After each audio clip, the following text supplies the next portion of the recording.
Ketika awal tahun telah tiba, terasa seperti masih ada kesempatan untuk memulai ulang. Bukan karena hidup yang benar-benar berhenti, melainkan muncul anggapan bahwa fokus masih bisa dikendalikan, masih bisa diarahkan ulang dengan lebih sadar. Namun, ketika hari-hari berjalan, yang terjadi justru sebaliknya.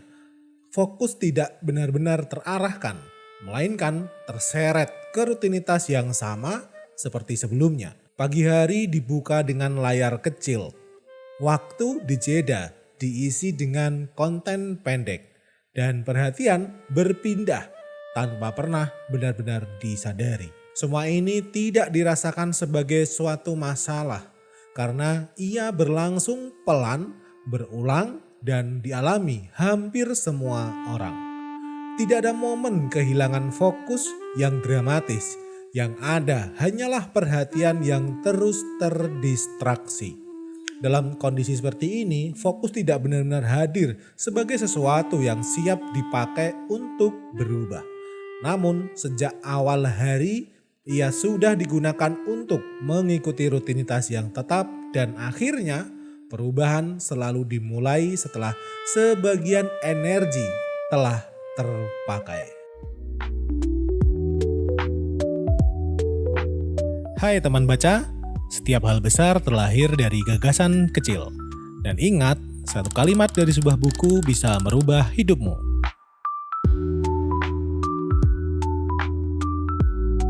Assalamualaikum, hai teman baca, jumpa kembali bersama saya Ringga di channel Ruang Baca.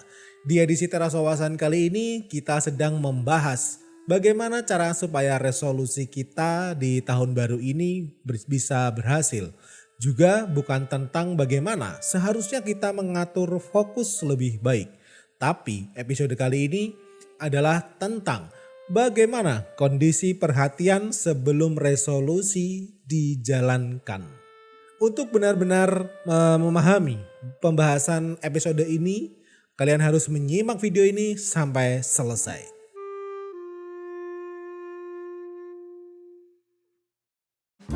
Dalam kehidupan keseharian digital, perhatian jarang berada dalam keadaan yang netral.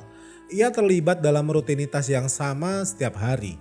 Sejak pagi bangun tidur langsung menekan layar handphone. Siang hari mengisi waktu kosong dengan melihat konten pendek. Hingga tanpa sadar otak mengalami perpindahan fokus tanpa jeda. Sayangnya pola ini selalu berulang, konsisten dan dialami hampir semua orang. Di titik ini fokus individu tidak dilihat sebagai persoalan kemampuan personal. Juga bukan tentang siapa yang disiplin atau tidak disiplin. Yang dilihat adalah bagaimana perhatian atau fokus ditempatkan di dalam lingkungan digital yang terus digunakan sepanjang waktu. Akibatnya, ketika resolusi awal tahun mulai dijalankan, ia tidak berhadapan dengan perhatian yang kosong, tetapi dengan perhatian yang sudah memiliki pola pakai. Inilah konteks yang perlu dipahami sebelum membicarakan apapun tentang perubahan.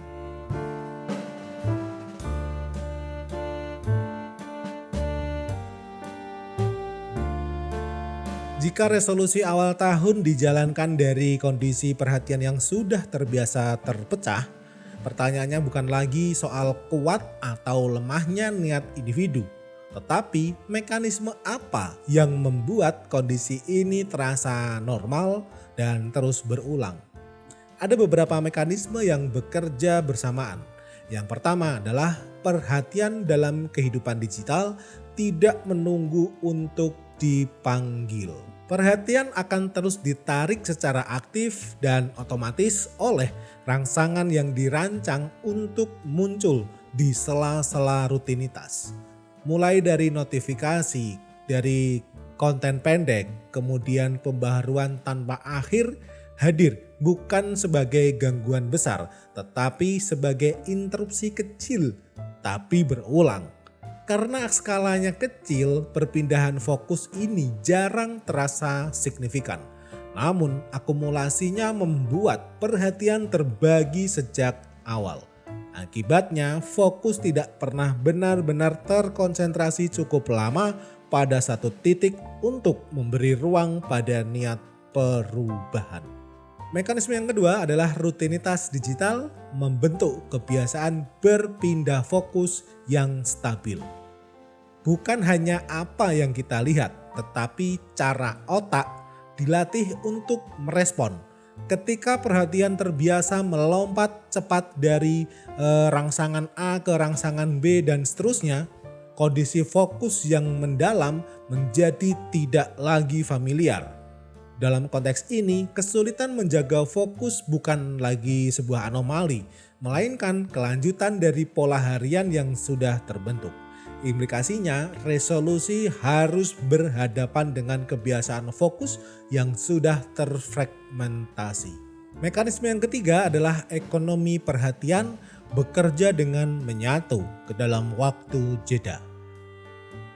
Ekonomi perhatian tidak mengambil waktu utama, tetapi mengisi celah-celah kecil seperti sebelum tidur, setelah bangun tidur, saat menunggu, dan mungkin saat kalian lelah.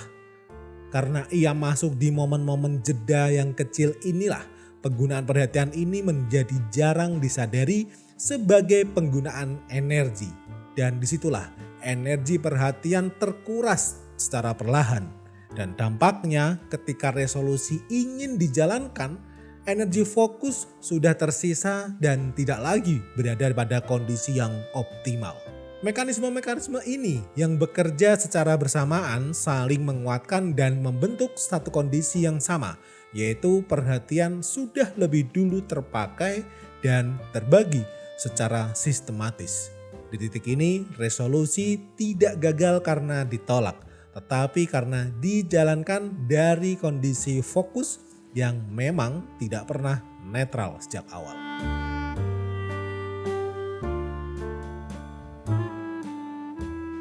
Ketika mekanisme tersebut bekerja dengan konsisten dan terus-menerus, dampaknya tidak selalu terlihat sebagai gangguan yang besar.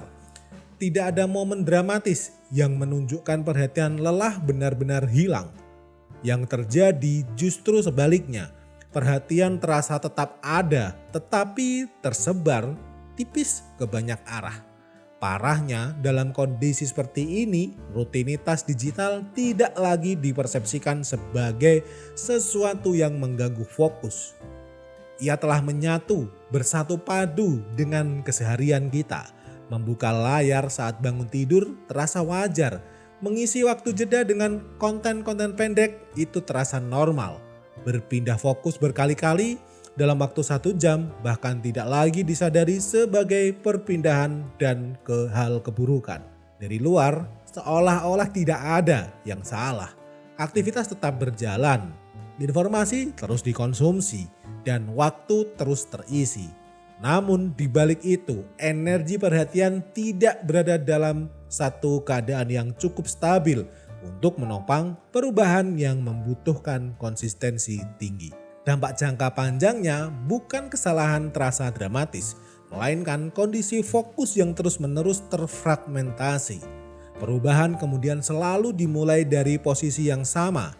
Niat sudah ada tetapi energi perhatiannya kosong. Maka yang perlu dicermati dalam episode ini bukan sekedar seberapa banyak distraksi yang hadir, akan tetapi juga bagaimana rutinitas penggunaan energi yang membentuk titik awal perubahan. Resolusi tidak runtuh karena satu gangguan besar, melainkan karena energi perhatian yang sejak awal tidak pernah optimal.